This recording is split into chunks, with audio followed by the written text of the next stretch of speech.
Buenas noches a todos, bienvenidos. Hace 5 años, por esta fecha, por el mes de marzo, un grupo de personas iniciamos esta andadura del Ateneo y, bueno, durante los 3 primeros años tuvimos una programación permanente y constante que fue bastante aceptada por el público en general. Pero bueno, como todo el mundo sabe, en el año 2020 y el 2021 pues, tuvimos que suspender todas las actividades debido a la dichosa pandemia. Así que ahora, bueno, pues un poco tímidamente todavía vamos a intentar recuperar la actividad normal que veníamos teniendo. A los que sois miembros, a los que sois socios del Ateneo, se os ha mandado una información, balance de la programación que queremos hacer a lo largo del año, donde el eje central, como siempre, son las charlas coloquios, porque bueno, es lo que digamos, es el motivo principal por el que nació el Ateneo, ¿no? No obstante, también hemos considerado conveniente, bueno, pues en este caso la presentación del libro que hoy nos ocupa, proyectar algunas películas que tengan interés especial para nosotros, como será el caso de la Noche de los Malditos, una película que ha producido una productora extremeña y que tiene que ver mucho con Fregenal, porque es la historia de las danzas del cojo, un maquis, que anduvo por aquí, por la zona de Fregenal, hasta que en el año 1947 fue abatido en un prostíbulo. Y bueno, detrás de todo eso hubo una especie de leyenda, se creó un mito que la mitad de las veces, la mitad de las cosas pues no son ciertas, ¿no? Pero esta gente de Zafra, la productora de Zafra, ha hecho un trabajo magnífico. Lo he visto ya la película 2 veces y es un trabajo realmente magnífico, teniendo en cuenta que no han tenido un presupuesto, digamos, oficial, y además de eso, pues que los actores son gente aficionada, no hay actores profesionales, ¿no? Pero de verdad que cuando haya ocasión de verla, vaya a ver que la película es un trabajo bastante interesante. Seguiremos con las charlas, como ya decía antes. Tendremos a nuestro amigo Víctor Pizarro, que nos va a dar una charla magnífica sobre su último viaje y la experiencia que ha tenido en Sudán del Sur, en África, que ha sido realmente interesantísima. Y luego hemos metido una parte nueva que queremos proponeros, y es la de hacer algunos viajes, algunas visitas culturales.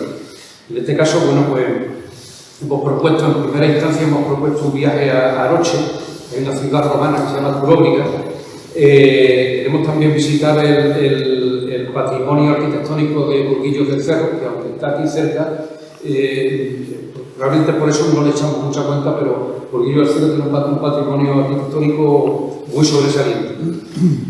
También queremos ver el conjunto dolménico que está en el castillo de Cumbres Mayores, que es realmente interesante. Las cuevas de Fuentes de León, el yacimiento cerca de Capote, en fin, todo este tipo de cosas que ya os lo iremos comunicando oportunamente. Bueno, como ya sabéis, lo que veis con frecuencia, lo que habéis venido con frecuencia, las distintas temáticas que hemos tocado desde el Ateneo, son temas que tienen que ver de una u otra forma con Fregenal, ¿no? En este caso, en 2 ocasiones, hemos tocado la transformación en el medio rural. Hemos tocado las energías alternativas, que también están muy en boga en este momento, y en fin, muchas actividades también que están relacionadas con el medio ambiente. Hoy viernes, día 1 de abril, queremos retomar esta actividad pues, con una presentación de un libro que ha hecho Fran Serrano. El libro, como ya veréis, lo tenéis ahí por si queréis adquirirlo. Se llama La Raya.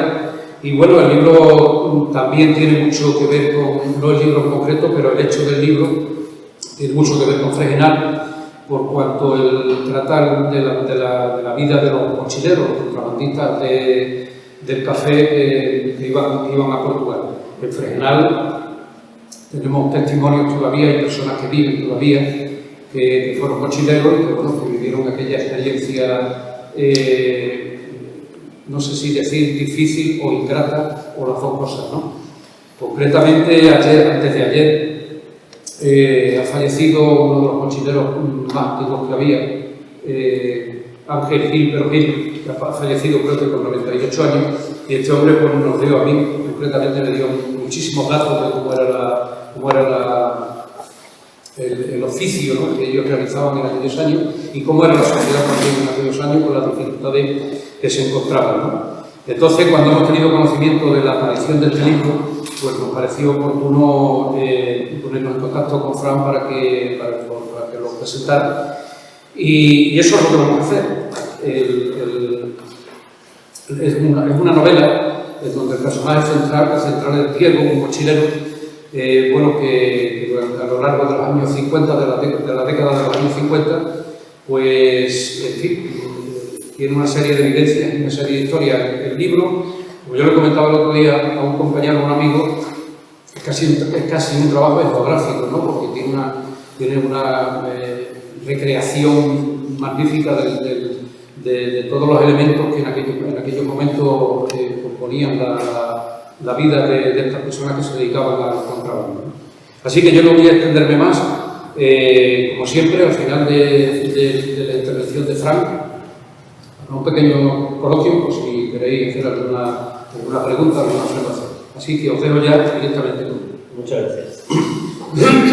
Pues sí, luego hablamos. Yo me enrollo mucho y si me podéis cortar cuando queráis y decir lo que queráis hablar. Porque me suele pasar que cuando voy presentando la raya por los pueblos siempre hay gente que me dice cosas, siempre. Porque siempre hay mochileros, miembros de contrabandistas, o miembros de Guardia Civil. Parece que este mundo a mí me está sorprendiendo. Era más amplio de lo que parece. Y esto significa que de alguna forma lo hemos tenido un poco como escondido. A mí me da esa sensación. Y por eso tenía yo esta especie de necesidad. ¿Se me oye, no? ¿Su micrófono? ¿No se me oye? ¿Esto funciona? No, es para la tele. Pues entonces voy a intentar hablar. Yo tengo la voz ahí. Yo cuando me puse a escribir esta novela, de alguna manera quería hacer eso. Quería hablar de un tema que me parece que forma parte de nuestra historia, de nosotros, de nuestra memoria, y un tema del que se ha hablado poco, pero bastante poco. Bueno, se ha hablado tomando una cerveza, pero quiero decir de una manera seria. De hecho, hay pocos trabajos al respecto sobre el mundo del contrabando en Extremadura, y también hay pocas novelas, que también me sorprendió. Porque de hecho, que yo sepa, hasta hoy, solo hay había una novela de Ballesteros Doncel que yo no he leído, no quise leer para no tener influencia, que murió hace poco, era un mayor.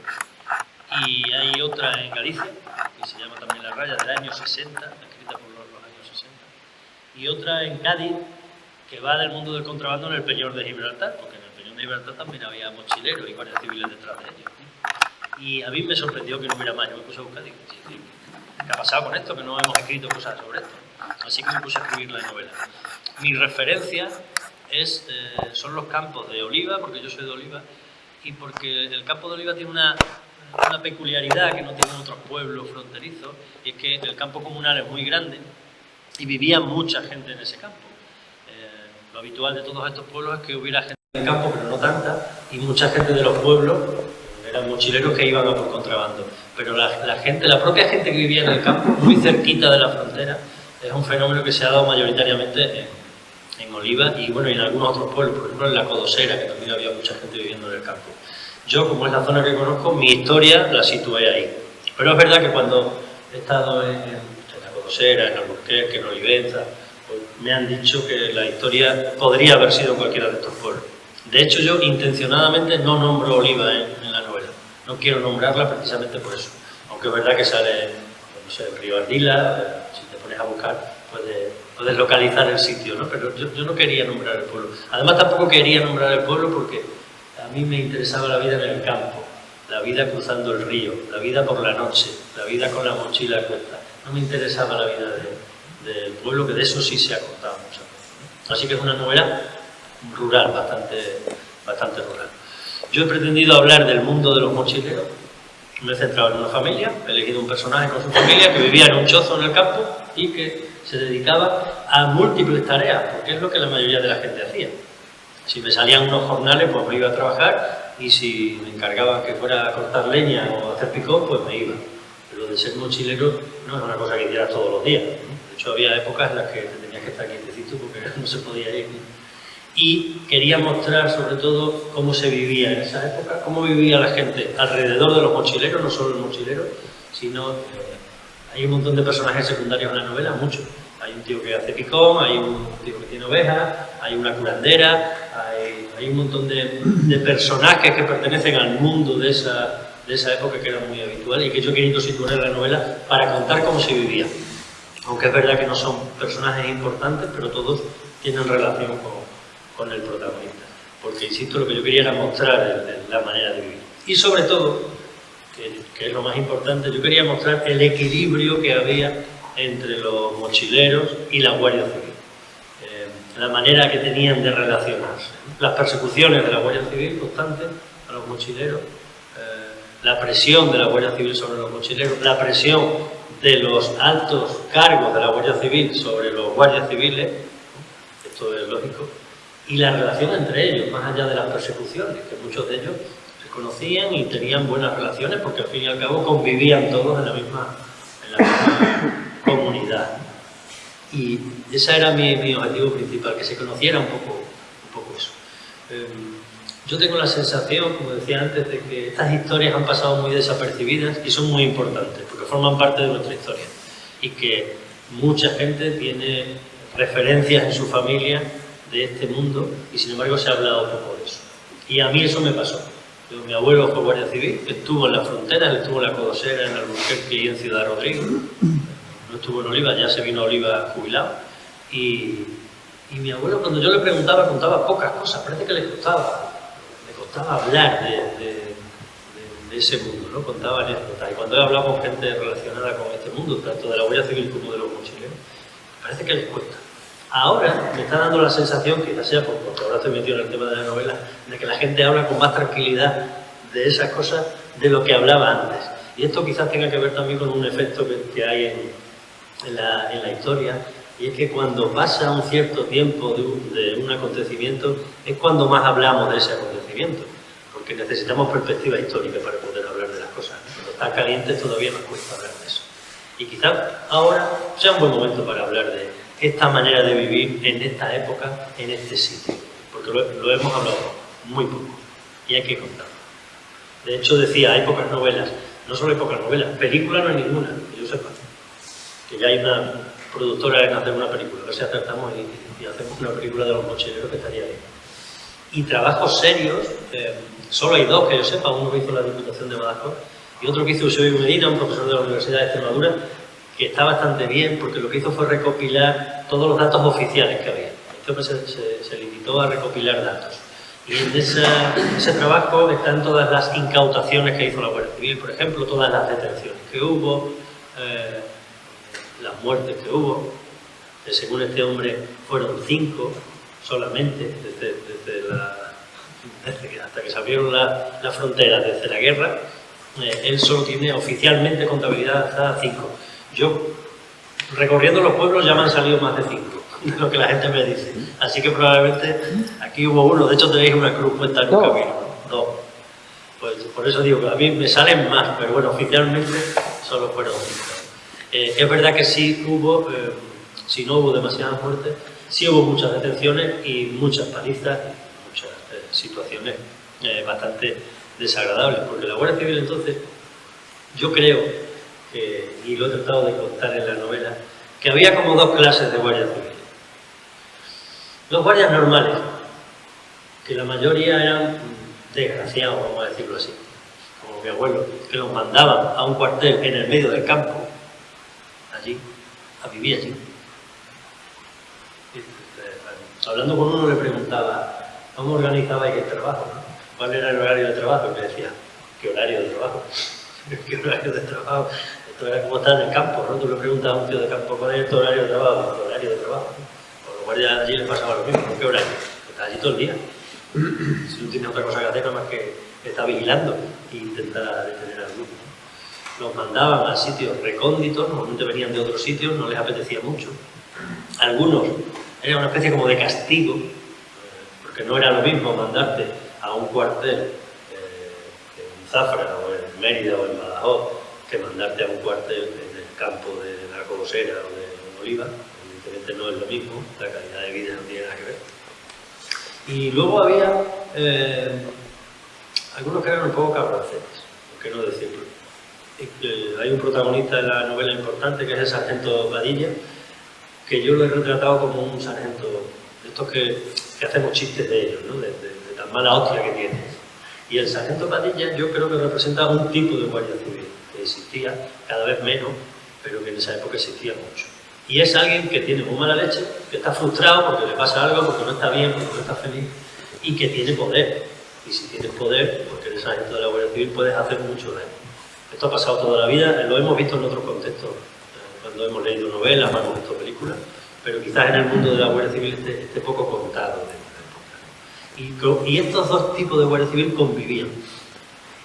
Igual que también había mochileros, que mayoritariamente eran desgraciados que estaban buscando la vida y hacían lo que podían, pero que también había algunos que eran un poco cabroncetes. Y de hecho era muy habitual que hubiera, bueno, pues, chivatazos, traiciones, algunos se traicionaban. En mi pueblo hay un amiguete mío, su padre era contrabandista y siempre cuenta una cosa muy curiosa. Dice, mi padre y mi tío iban juntos siempre los dos, siempre. Dice, yo no sé qué pasaba, pero a mi padre siempre lo cogía a la Guardia Civil y a mi tío nunca. Y iban juntos. ¿Cómo puede ser esto, no? Y alguno, de hecho, hizo luego mucho dinero y el otro siempre fue un desgraciado.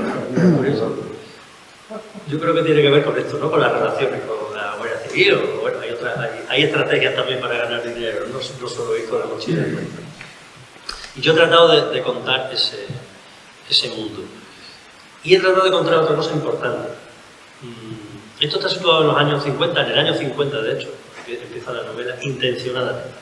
Porque el año 50 para mí es un punto de inflexión entre el mundo de la guerra, el mundo de la posguerra, que fue muy malo, muy malo, muy malo.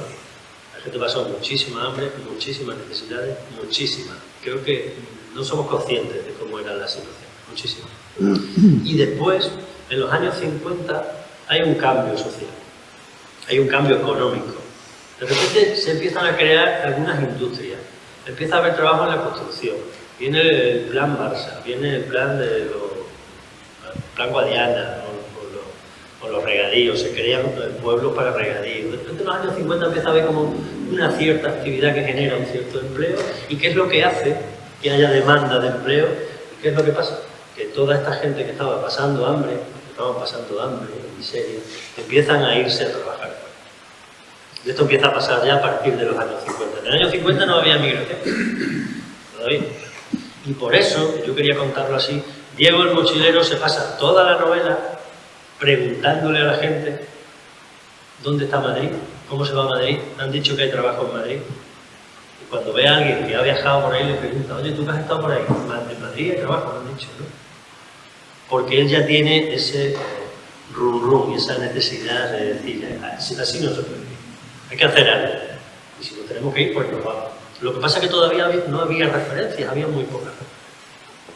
Y hay una frase que está hablando con un amigo que a mí me parece importante en la novela y le dice al amigo, oye, ¿tú, en Madrid hay trabajo? ¿Tú que has estado por ahí? Y dice, sí, en Madrid hay trabajo en la construcción, allí los albañiles, pero es mucho trabajo.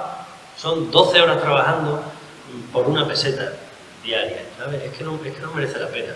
Y Diego le contesta, pues yo hoy no tengo una peseta y tengo 12 horas libres. Que yo creo que es lo que lleva al final a la gente a decir, bueno, pues aunque sea mal pagado y en unas condiciones como sea, yo no tengo que ir. Y unos años después se va. Y de hecho lo de por dónde se va también es importante, porque estamos hablando de que en aquella época, nosotros hoy estamos muy acostumbrados a viajar y nos orientamos con mucha facilidad, pero en aquella época, ¿de por dónde se va a Madrid? ¿Esto qué hay que hacer? Y al final él también pregunta y resulta que hay un tren que sale de Zafra, que va directo a Madrid, y Zafra es importante porque todos estos pueblos siempre han tenido mucha vinculación con Zafra, porque a Zafra se llevaba el ganado y a Zafra se iba a hacer negocio. Es muy habitual que la mayoría de estos hombres a lo mejor no hubieran salido más allá, pero a Zafra sí habían ido, ¿no? Y sabían que allí había un tren y que te llevaba a Madrid. Esa era como la vía. Y otra cosa importante que he querido transmitir, y creo que lo he conseguido, es... hace poco un portugués me echó la bronca, me dijo un portugués: oye, me he leído el libro y no sale Portugal. Claro, no sale Portugal intencionadamente. Yo no he querido que salga Portugal. Hay varias escenas en las que ellos miran a Portugal, miran al otro lado del río, están viendo Portugal a lo lejos, no entran en Portugal, no sale Portugal. Yo quería mostrarlo así porque era así. Esto parece un poco exagerado, pero era así. Hoy, igual que estamos acostumbrados a viajar, pues vamos sin ningún problema a Portugal, entramos, salimos, vamos a comer, vamos a la playa. Me parece que ya no nos acordamos de que hasta hace poco había una frontera y había dificultades para atravesarla. De hecho, algunos de los más mayores acordaréis que la gente iba y se traía 2 kilos de café, que te dejaban pasar 2 kilos de café en el coche, no podía pasar más. Pero lo de las fronteras cerradas entre España y Portugal ha sido una auténtica barbaridad. Es un fenómeno extraño a nivel mundial.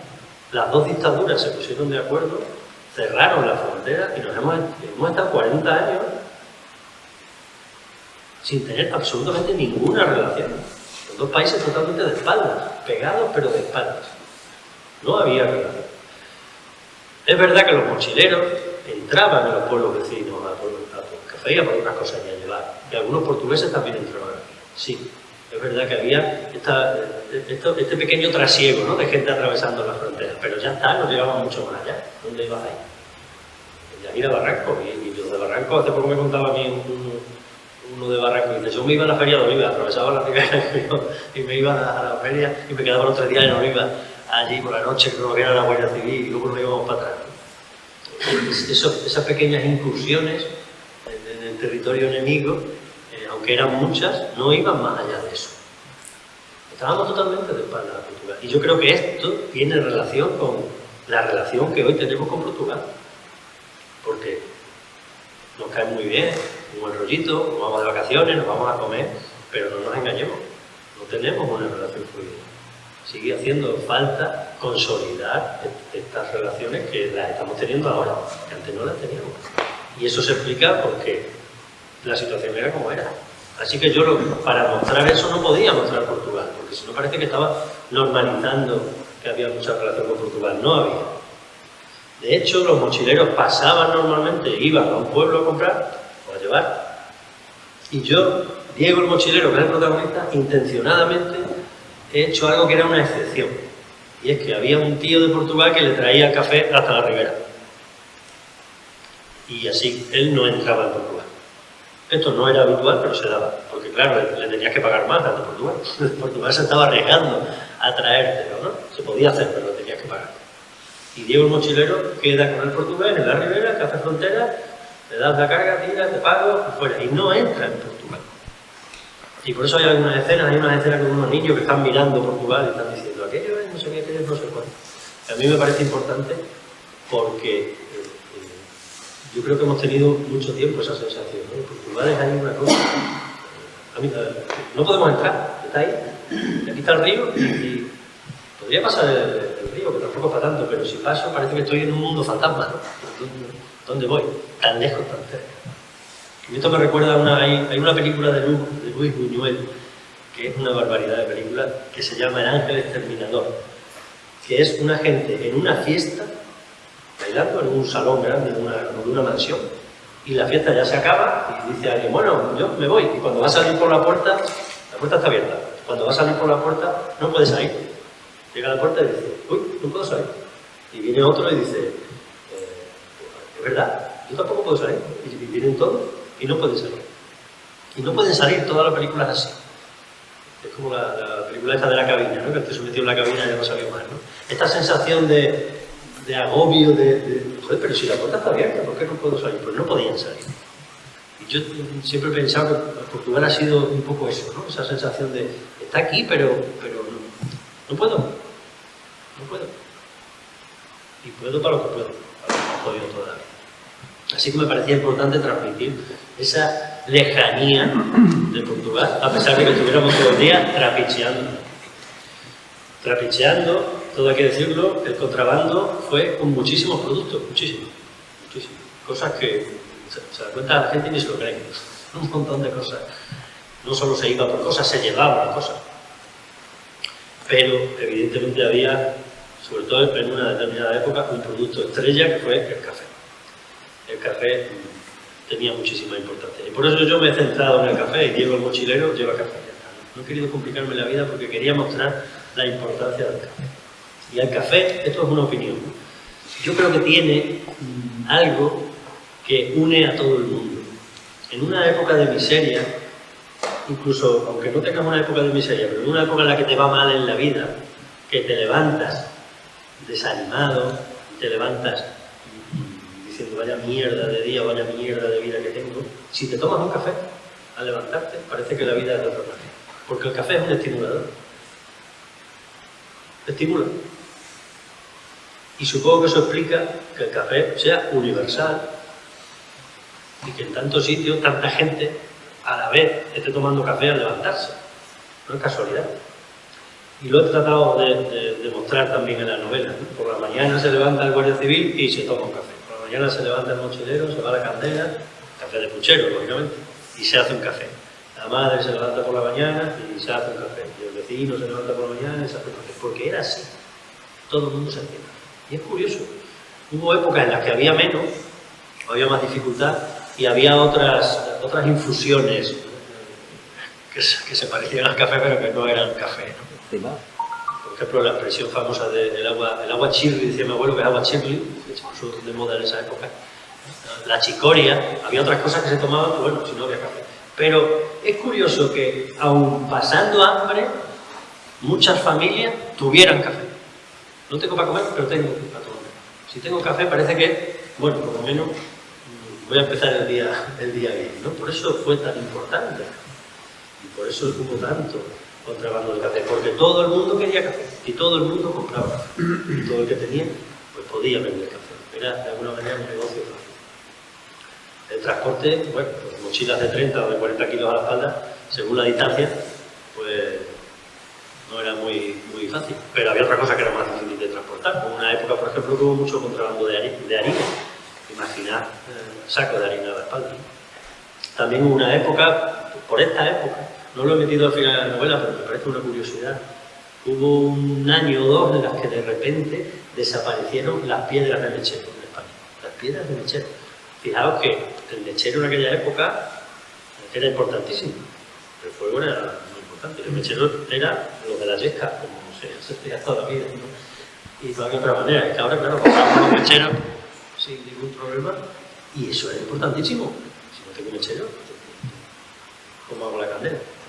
Pues de repente no había piedras de mechero. Así que empezaron a traer los mochileros de Portugal piedras de mechero. Y encima se dieron cuenta de que se transportaba con mucha facilidad. Muchas mujeres, porque también había muchas mochileras, se habla menos de ellas, eran menos, pero había muchas. Yo creo que traían cosas que pesaran menos. Y en esa época muchas mujeres empezaron a hacer contrabando porque podían traer las piedras de mochero y se las cosían en los dobladillos. Y era muy difícil. Y esto, pues claro, daba lugar a situaciones bastante incómodas, todo hay que decirlo, porque también me han contado cosas de esa época que no son nada agradables. Imaginaos dos guardias civiles por la noche en el campo que cogen a una mujer y le dicen, te vamos a registrar. Porque si llevas piedra de mechero te tenemos que tocar. Así que imaginaos las situaciones de esas que se podían imaginar. En el año 50 también pasan algunas cosas curiosas. Se construye la cárcel de Badajoz y por eso el sargento le dice al mochilero un día, te voy a mandar a la cárcel de Badajoz que va a ser para maricones. Verás lo bien que lo vas a pasar. Y efectivamente, una cárcel que se hizo después para homosexuales. En el año 50 es el año en el que los peones camineros, que también aparece un peón caminero que es amigo del protagonista, también dejan de estar en las casetas de peón caminero. Esto es una cosa curiosa. Ahora vamos por la carretera y vemos las casas en ruinas de los peones camineros y no le echamos cuenta. A mí me parece una cosa curiosísima. En el año 50 les llegó una carta y les dijeron, ya no podéis vivir aquí. Seguís teniendo este trabajo de arreglar las carreteras, pero ya no podéis vivir aquí. Así que se tuvieron que ir a los pueblos y tenían que ir todos los días a hacer el trabajo. No sé por qué razón, pero ya no les permitieron quedarse ahí. Son cosas que pasan en el año 50.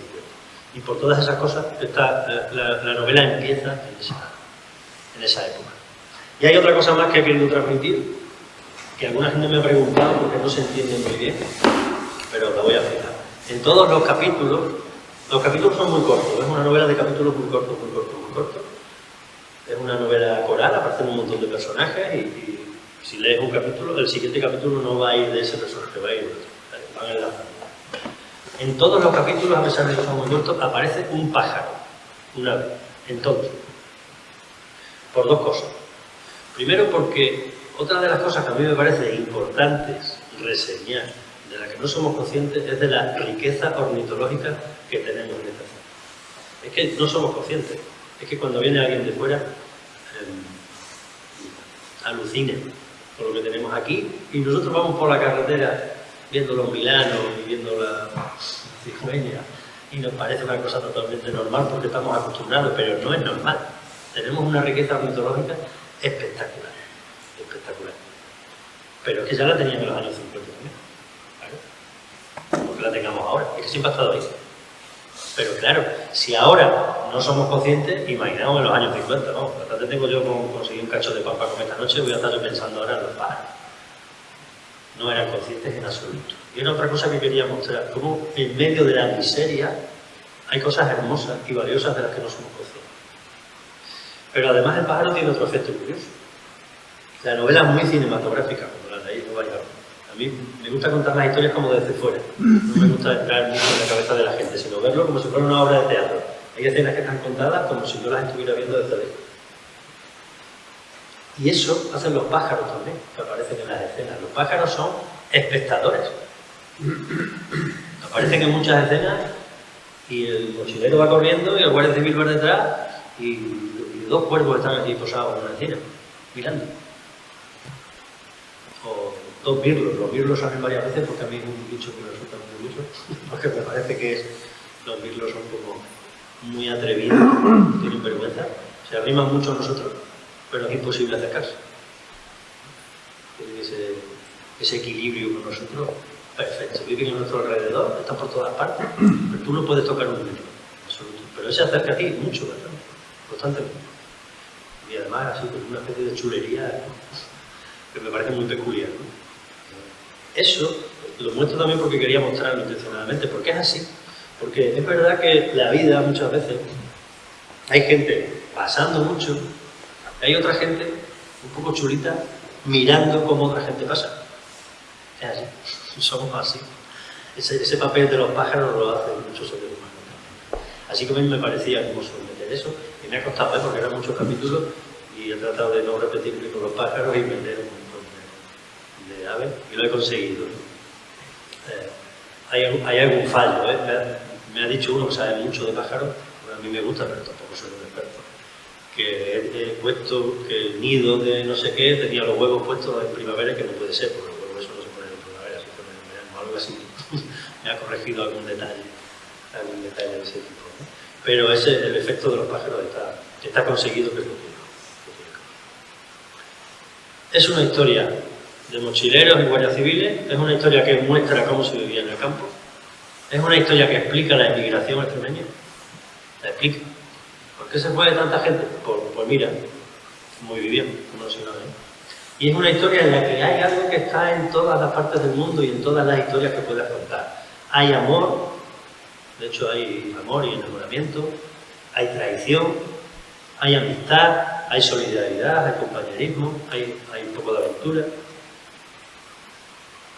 Lo que hay en todos los sitios, porque la vida es así, tanto en los años 50 como ahora.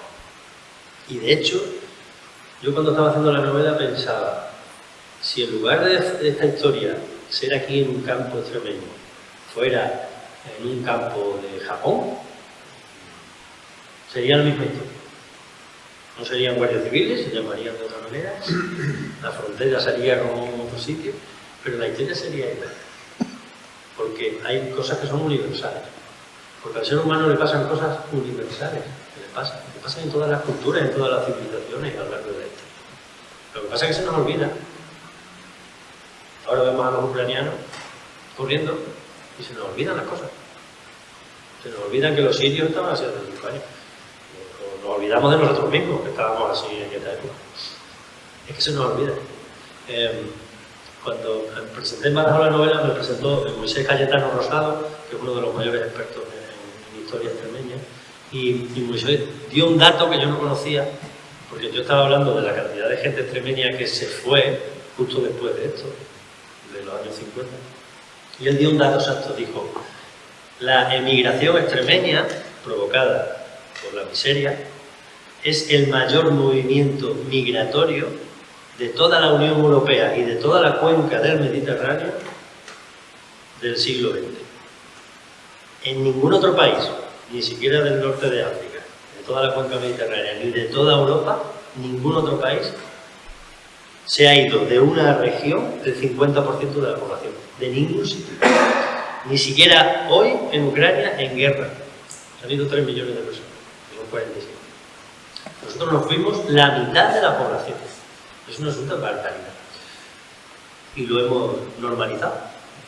Y bueno, forma parte de nuestra historia, pero yo creo que hay que contarlo, y hay que explicarlo, y hay que entenderlo también. Hay que entender por qué no fue.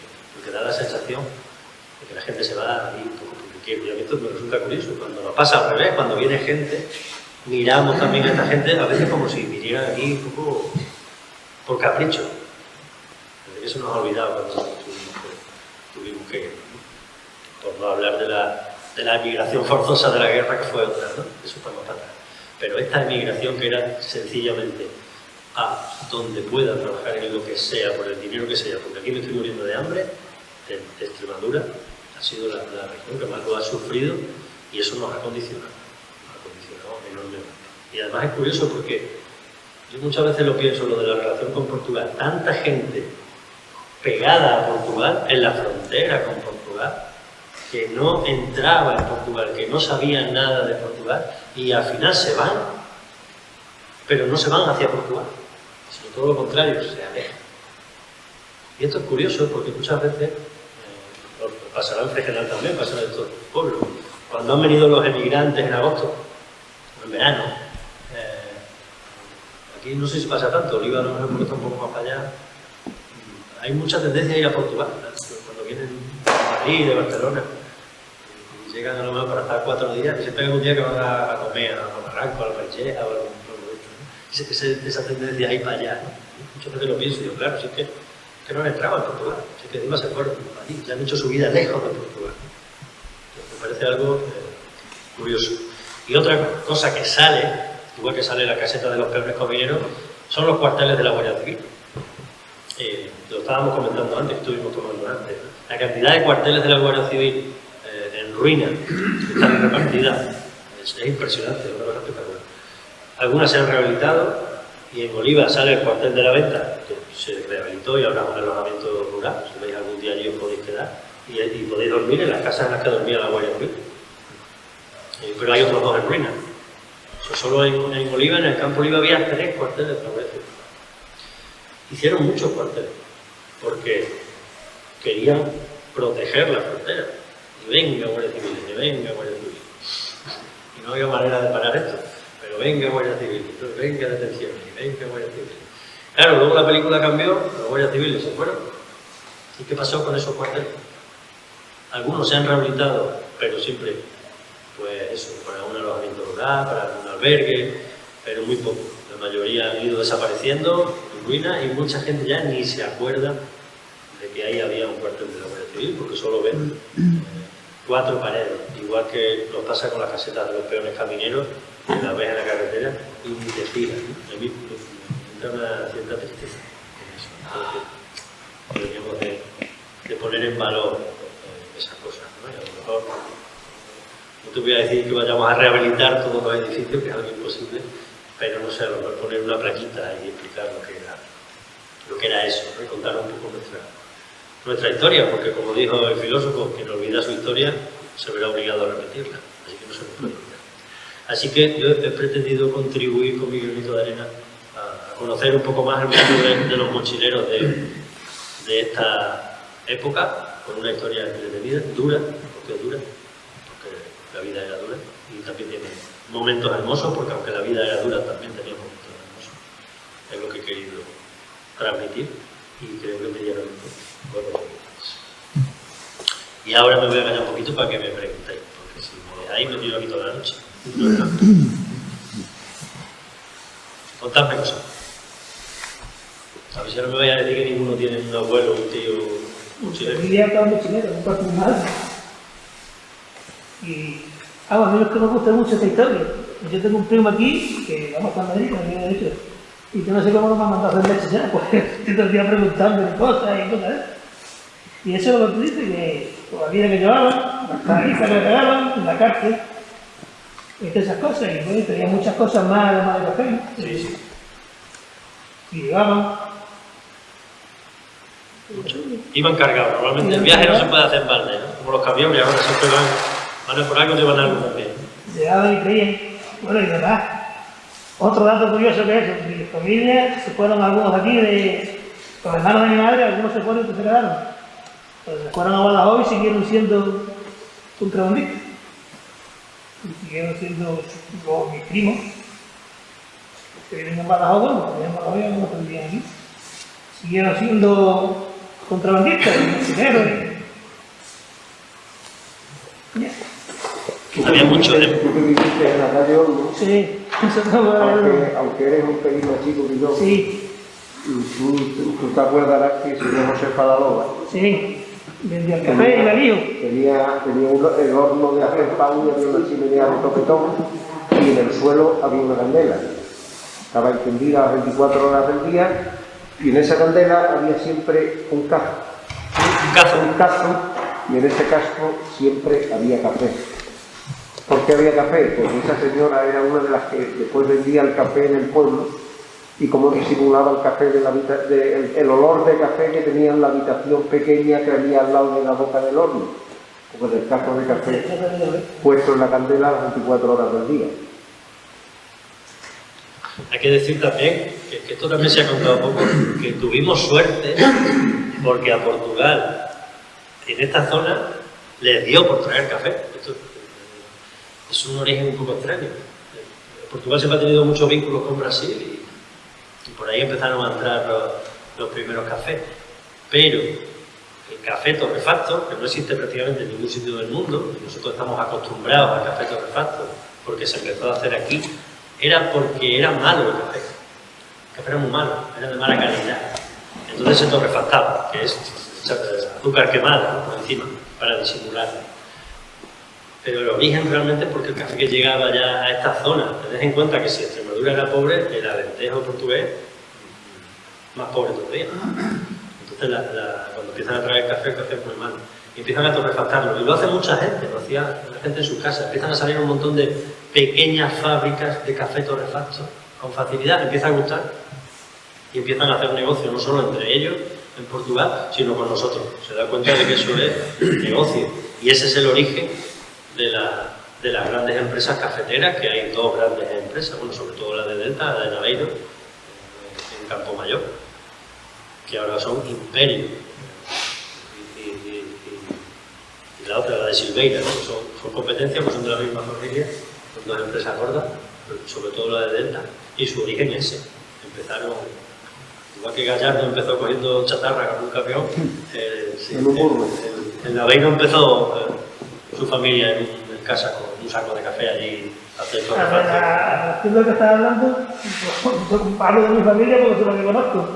Mi primo, uno que está en este barco, fueron a comprar café, vinieron aquí, compraron café en Portugal y lo compraron crudo, ¿no?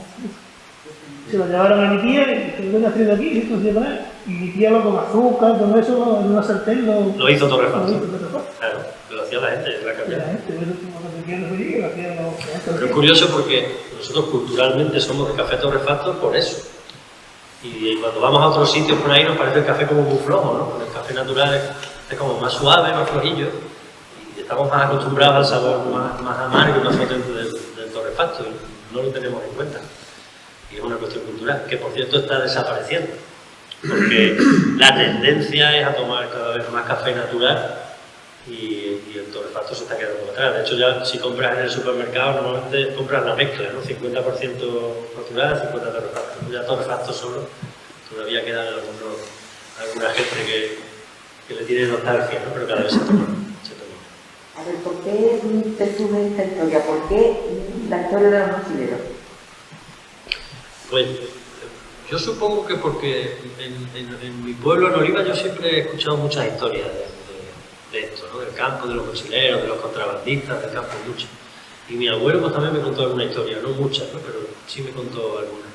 Yo hace unos años escribí un cuento,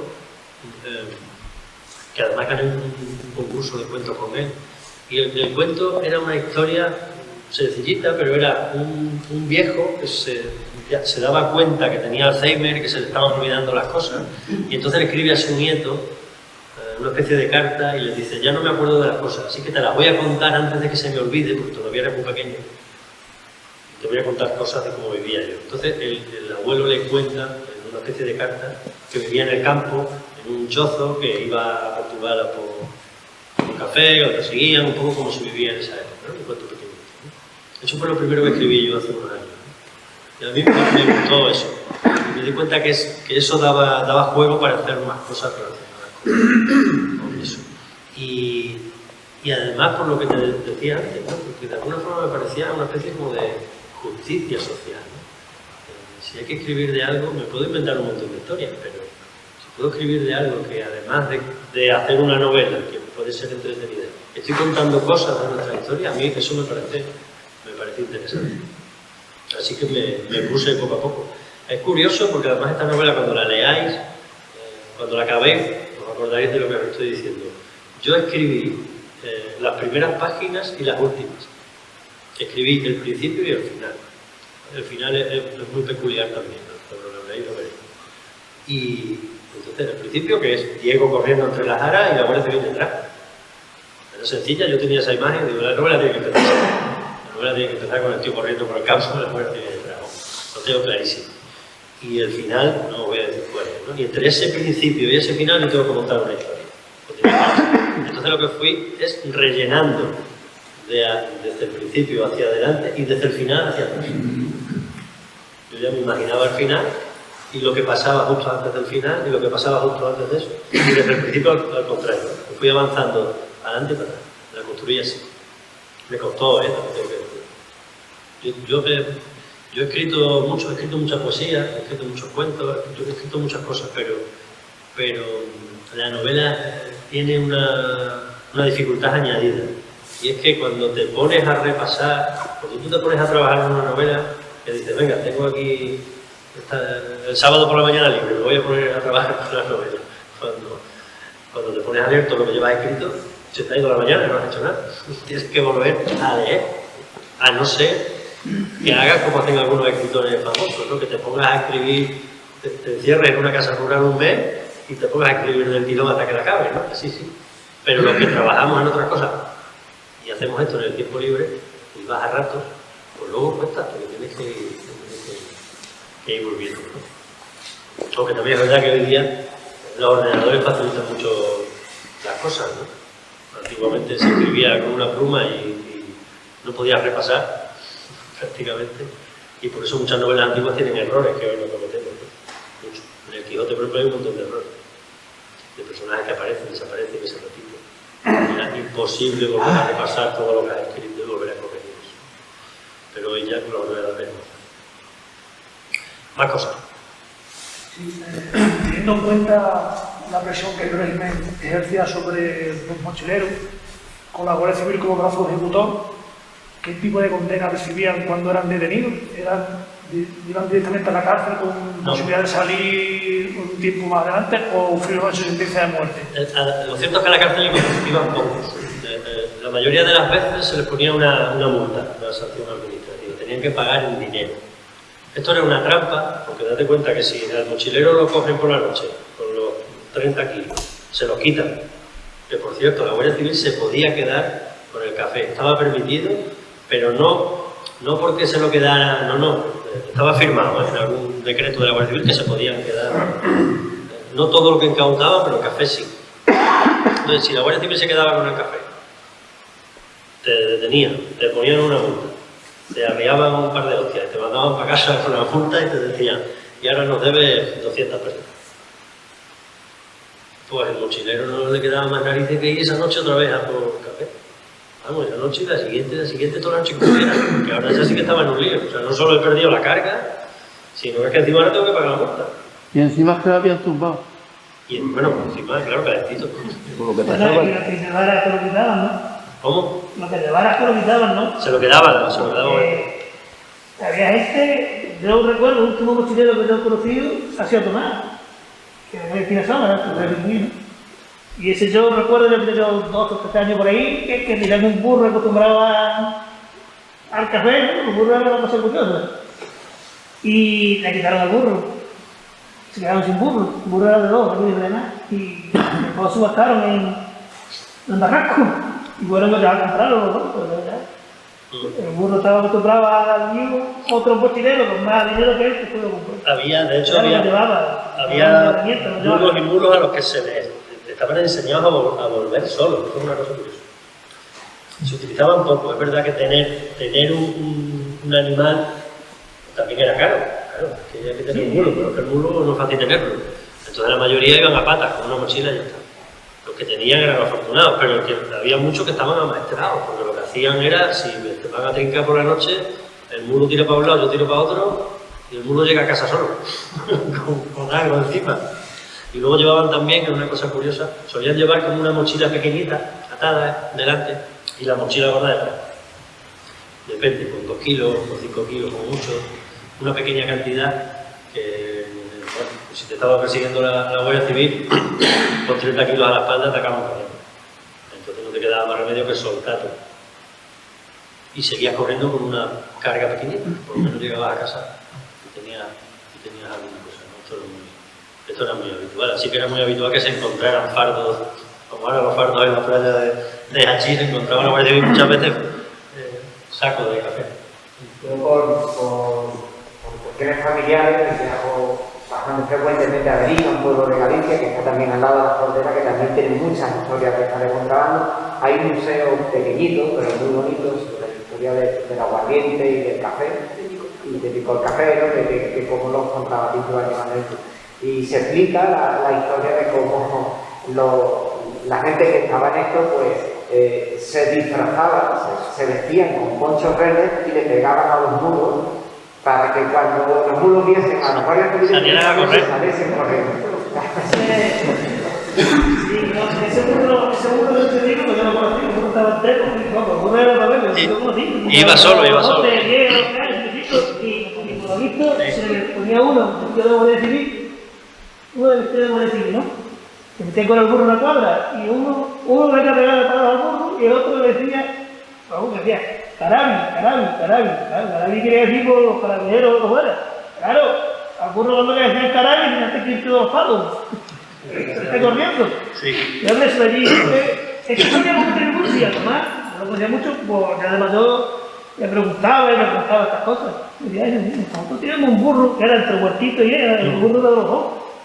Y dice, y eso no hacíamos eso, vamos, la habían comprado y ya así me enseñaron. Pero no era fácil tener bestia.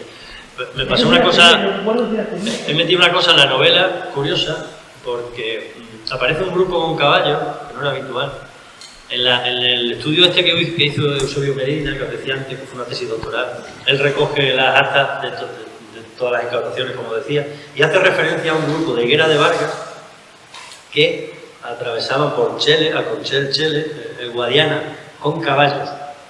Y era un grupo potente, porque tener caballos, tener un mulo era difícil, pero tener caballos, un grupo muy organizado, con un jefe, y esta gente tenía que mover bastante, ¿no? Para atravesar el Guadiana con caballos, ¿no? Pero eso era una excepción, ¿no? Digamos que eso ya es como un arco, eso es una cosa difícil, ¿no? A mí eso me resultó curioso, ¿no? Porque era un grupo así potente. Y lo he metido en la novela.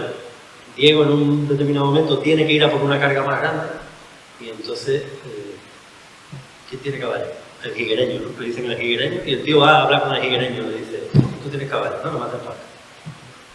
Y meto la historia ahí un poquito de otro tipo de contrabando, que no es solo el mochilero. Me pasó una cosa curiosa cuando estaba presentando la novela en Badajoz hace 2 o 3 meses. Cuento esta historia y al final levanta uno la mano y me dice, mi padre era uno de los que iba con la jiguereño. Efectivamente, yo era así, tenía el caballo, el tío era bastante potente. un señor ya bastante mayor, que mi padre era obrero. Y yo me estaba emocionado porque aparecía el higuereño en la novela. Es curioso. Fran, dos cuestiones. Una, queda más o menos claro que sobre el asunto se ha investigado y se ha escrito poco. Sí. Con lo cual estamos corriendo el riesgo de perder una memoria espectacular que ya hemos perdido la gran mayoría porque por cosas de la vida por la inmensa mayoría de la gente ha desaparecido. Y parece ser que por lo que has comentado únicamente hay algún estudio de este hombre en su doctorado y demás, lo cual pues, evidentemente hay que lamentar como con otras investigaciones también de la memoria histórica, de la guerra de la posguerra. Y ha dicho esto una pregunta que siempre me he hecho. Mi suegro también tuvo sus incursiones en barrancos para traer café. ¿Existía alguna especie de connivencia o complicidad de la Guardia Civil en los pueblos con los mochileros? Sí. Porque a mí me cuesta mucho trabajo creer, es difícil que pueda, no sé si será difícil, no tengo ni idea. A lo mejor que hagan mochileros en el campo, porque el campo es como es de grande, aunque estarían establecidas las rutas, evidentemente, ¿no? Pero en los pueblos, aunque nuestros pueblos entonces tenían mucho más habitantes, primero tendría 11.000 habitantes en aquella época, pero es difícil que aquello de alguna manera no trascendiera y que la Guardia Civil no se enterara de que había hecho. Sí, de hecho era bastante habitual. Formaban todos parte de una misma comunidad y había mucha relación. Esto es un poco, nosotros que somos de pueblo, que tenemos policías municipales en todos los pueblos y guardias civiles también, porque guardias civiles antes no podían ser guardias civiles del pueblo, ahora ya sí. Así que seguro que en Freirán tendréis guardias civiles del pueblo, porque en todo el Olivar tenemos Olivar. ¿No os da la sensación algunas veces de que si te para la Guardia Civil en el cruce y el guardia te conoce, has tomado una cerveza con él, no te va a multar? ¿No os da esa sensación? Depende, pero es un poco así. ¿Por qué? Porque hay una relación establecida. Porque es muy difícil hacer de policía cuando eres enemigo. Es incompatible, ¿no? Entonces eso es incómodo para las dos partes, ¿no? Por eso es inevitable. Si estoy conviviendo contigo, si me estoy tomando un café contigo, si jugamos a las cartas juntos, si echamos un dominó juntos, si tú me has prestado una docena de huevos, yo te he llevado 2 gallinas, si mi niño estaba malo y tú has ido a buscar médico, si luego el guarro de la matanza me ha dado 4 chorizos, luego por la noche cuando tú vayas con la mochila y yo voy detrás de ti y soy un guardia de ti, son situaciones bastante incómodas. Entonces había un montón de guardias que eran, no voy a decir amigos íntimos, pero bastante amiguetes de muchos mochileros, pero muchísimos. De hecho, hace poco me contó alguien que me llamó de Fresno, alguien que había sido contrabandista, decía, tuvo 2 hijos el hombre, uno siguió con su padre siendo contrabandista y el otro se fue a la Guardia Civil, que le dieron 2 hermanos. Entonces, sí, gente de la misma familia, porque no se nos olvide una cosa, los guardias civiles, la mayoría en esta época, eran gente muy humilde, que se fueron a la Guardia Civil, como se fueron como me contaba a mí mi abuelo, decía, pero si mi padre tenía una huerta y un mulo, y éramos 7, y dijo, la huerta para uno, el mulo para otro a la Guardia Civil, otro que monte un bar, o una cantina o alguna cosa de esa. Y el más listo al seminario. ¿No? Esto no es muy habitual, porque con Antonio el cura, el pobre que todavía está en Canarias, que somos Oliva, contaba la misma historia. Nosotros nos pasó igual, éramos 7, como yo era el que leía, al seminario. Mi hermano a la Guardia Civil, mi hermano se fue monja y el otro montó un bar, ¿no? Entonces, no te iba a la Guardia Civil por vocación, ibas ahí por vocación, porque ibas a buscarte la vida como pudieras. Eran personas normales y corrientes, y muchos de ellos venían de otros sitios, estaban amargados de la vida. Y hacían sus amiguetes, claro que sí, y al final pues había convivencia. Esto es la vida normal. Luego está la vida ya un poco más profesional. Oye, tío, que voy esta noche, muchacho, pues vete por el otro lado, o déjame la vida del café, o algunos tenemos que coger, porque como no cojamos algunos, va a venir esa gente aquí y nos va a echar un puro, macho.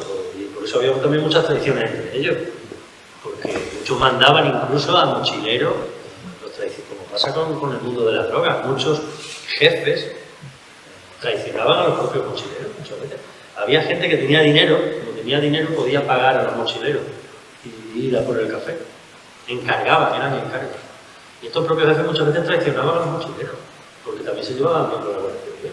Y de vez en cuando tiene que haber detenciones, algunos hay que detener de vez en cuando, si no, así de arriba siempre estaban cabreados. Venga, cuarteles de la Guardia Civil, venga, Guardia Civil. venga detenciones, y aquí todo el mundo tiene café en su casa. Esto que pasa aquí, había muchísimo, muchísimo. Y de hecho yo he querido transmitir, también hay un guardia que se llama Molina, que digamos los pocos guardias buenos, que se fuma sus cigarritos con Diego el Cochilero y hablan de sus cosas, ¿no? Y el otro le dice, ten cuidado esta noche.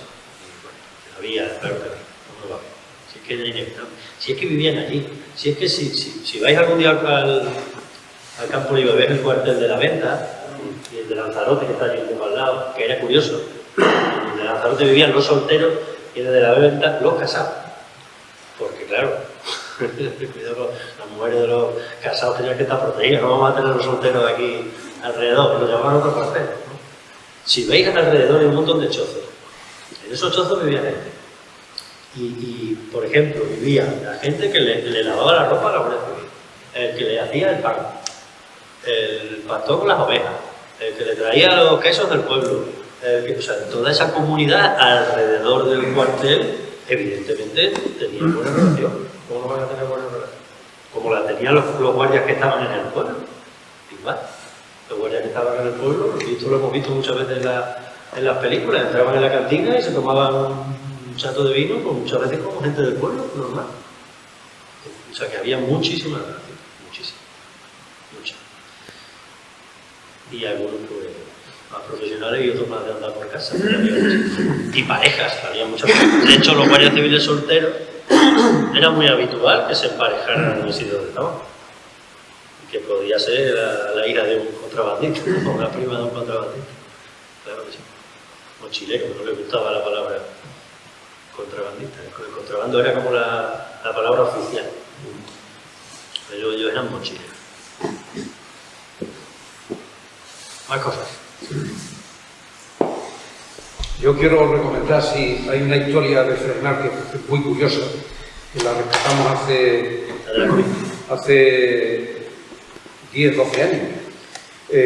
La podéis encontrar buscando la Cruz de Román, una historia de mochilero, la podéis encontrar en el diario, la podéis sacar. Y es una historia real, la certificada al final. Nosotros, un par de amigos míos y yo, quisimos transitar por los lugares donde iban de aquí a Encinasola y después a Portugal.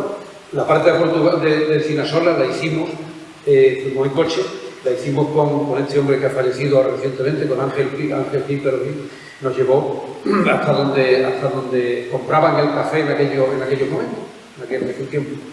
Pero la parte que quisimos reconstruir de aquí fue imposible porque los cerramientos ya de la finca no lo permitieron. Pero curiosamente, en el camino, en el trozo de camino que fuimos capaces de atar, nos encontramos con una cruz que está allí todavía y que casi permanentemente, yo la última vez que fui, hará 3 años, casi permanentemente tiene flores, tiene flores de plástico, ¿no? Esta cruz, nosotros vimos aquello y nos llamó muchísimo la atención, pero no lo relacionamos nunca con que tuviera que ver con el mundo de los mochileros. Pero al llegar a casa, pues hablamos con el padre de uno de los amigos que íbamos y nos contó la historia completa.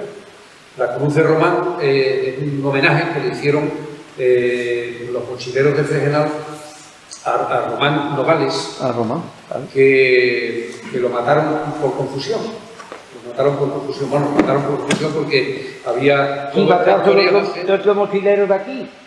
¿El chivatazo de otro mochilero de aquí? Exactamente. La historia partió, por lo visto, de una partida de cartas que se estaba jugando en la Mandana, en el bar de la Mandana. Y ahí, bueno, pues el que perdió tuvo mal perder y le sentenció al que ganó: no se te va a olvidar, voy a ir por ti, no sé qué, no sé cuánto. Y entonces, bueno, pues efectivamente lo llevó a cabo.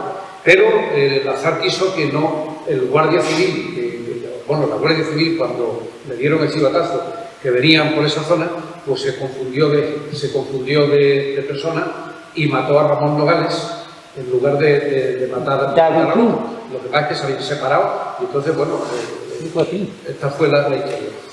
Esto, ya os digo, lo podéis ver. Alguien había que matar, ¿no? Sí, claro, pero lo que pasa, pero el que, vamos a ver, el que dio el chivatazo era también mochilero. Entonces, este sabía perfectamente cuando iban llegando a frenar por dónde para no entrar todos juntos, por dónde se distribuía, ¿no? Y le digo, lo esperas allí que va a pasar. Pero hubo un cambio de última hora por lo que fuera, simplemente por el azar. Te digo yo la historia más o menos, te digo yo más o menos que me han contado, venía, esa noche venían de Encinasola, del cementerio de Encinasola. Sí. Venía, un Vega, Román y mi primo Álvaro vive en una plazoleta de la calle del Olmo. Y vinieron los tres. Al llegar al balcón local, se separaron. Mi primo se echó, se salió del balcón local y fue a los 4 caminos de ese que luego voy a explicar cómo. Bueno, después se salió del balcón local. Y el Vega se separaron los tres ya para seguir cada uno. Él siguió para adelante por el mismo sitio que tenían trazado. Y para darle al tiro, escucharon primero en una piedra caerse de un mano. Y dijo mi primo al Vega ese: mira, Vega, que ahí hay alguien. Era, esos son los conejos. Esos son los conejos que han nacido de la piedra. Se dieron para adelante y cuando ya mi primo viene ya en el camino que viene del Chaparrá, que va aquí por de balcón local. Hay un camino que estrecho que coge, que va para la Quitera uno, otro para aquí como para la Higuera. O por ahí ya, en el cruce de los caminos, y mi primo ya no escuchó el tiro. Es el del camino de la Quitera, pues, ¿qué dónde Pero está que el guardia civil mató a Román. Cuando Román llegó, hizo así para saltar la pared. Y el guardia civil estaba ahí y le puso el arma aquella que en Bogotá que usaban, la que lleva antiguo, se la puso aquí y le salió la bala por aquí. Eso fue un día de del Día de la Salud del año 1960. El día 7 de septiembre, claro. El día de la... Mira, yo me acuerdo, todavía tenía yo 12 años, en la curva de la carretera, la de mi casa, yo estaba arriba, en la orilla de la carretera, cuando pasó la camioneta aquella antigua que había, chiquitilla, con él, criaron una manta en la caja, la mañana que... Todas estas cosas de lo que estábamos hablando sirven para algo que yo creo que es necesario. Pues si ahí hay una cruz, hay un pequeño monumento a un mochilero, alguien tiene que contarlo y alguien tiene que decirlo. Esto forma parte de nuestra historia, ¿no? Es menos que eso. Y probablemente en muchos pueblos pasa esto. Y no hay una cruz, ni hay una calle, ni hay en muchos pueblos no hay nada. Y a mí no me parece mucho, una cosita que hable de nuestra historia, un reconocimiento, alguien que escriba sobre eso, una placa puesto en algún sitio. En Villora de Freno me dijeron hacer la ruta también de contrabandistas que iban a poner, que es una plaquita, ¿no? En algún sitio. Y entonces los mochileros, ¿hasta qué año tuvieron? ¿Hasta qué año tuvieron los mochileros ejerciendo esa profesión? Pues mira, los mochileros fueron desapareciendo a medida que la emigración empezó a llevárselo, porque se fueron mayoritariamente, y se mantuvo con una cierta actividad hasta los años 70, principios de los 80. A partir de ahí, no sé si recordáis, la gente que tenéis alguna edad más, cuando ibais a Badajoz, esto era un municipio que iba a Badajoz al hospital y había gitanas vendiendo café en la puerta del hospital, se ponían allí sentadas con una silla, siempre en todos los hospitales, porque era un sitio donde venía toda la gente de los pueblos, ¿no? Eso pasó hasta al principio de los años 80, ahí desaparecieron. Esos fueron los últimos contrabandistas, porque esas gitanas iban a por el café, eso era ilegal, estaban allí, salían a correr y aparecía la policía, ¿no? Badajoz, por cierto, todo el barrio del Burubú se formó gracias al contrabando, eran todos contrabando. Y al principio de los 80, yo lo recuerdo de pequeñito, ver a las gitanas allí con los cafés puestos, con una mesilla y si venía policía se iban. Esas fueron las últimas, al principio de los años 80. Los años 70 ya fue decayendo, ya para. El mundo cambió, las necesidades cambiaron, las viviendas cambiaron y el trabajo en el campo también se fue abandonando. De hecho ya no hay nadie en el campo, pero ya desde hace mucho tiempo, pero todavía en los años 70 quedaba gente por ahí en los cortijos y en los chozos. Pues también los guardiñas mataron a otro mochilero en la villa de Trevená. Iba llegando a la raya. Tú también has tenido aquí dos muertes. Ese no lo sé yo. Tendré regalado. O vender todo con novia y la novia en estado. cuando lo mataron, con 20 y tantos años. Y lo mataron los guardiñas antes de llegar a la raya. Y para más suerte y desgracia, se quedó enterrado aquí. Nadie se dignó a crear. Los padres no tenían posibilidades de ir y ahí se quedó por vivir enterrado. Regalado. Yo sé un poco lo que os decía antes, las muertes oficiales son 5. Hombre, yo, por lo que la gente cuenta, mira, aquí nos ha salido hoy 2, que son más.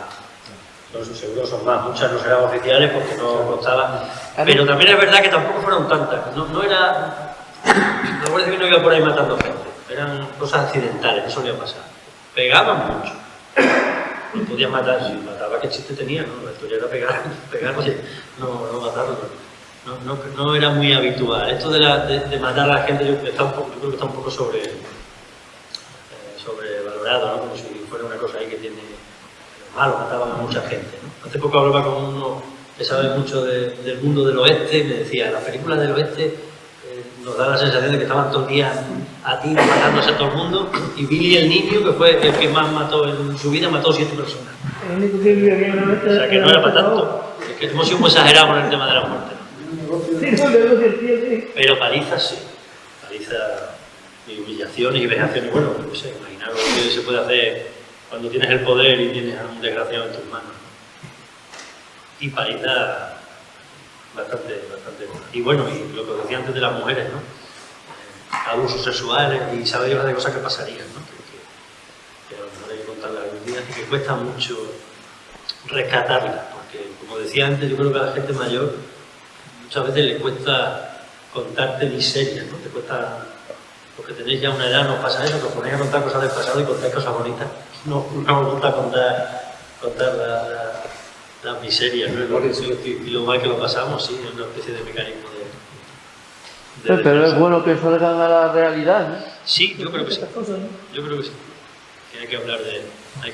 Así que aquí está mi granito de arena. Espero que lo disfrutéis. Muy bien. Muchas gracias al Ateneo, muchas gracias a Andrés. Gracias.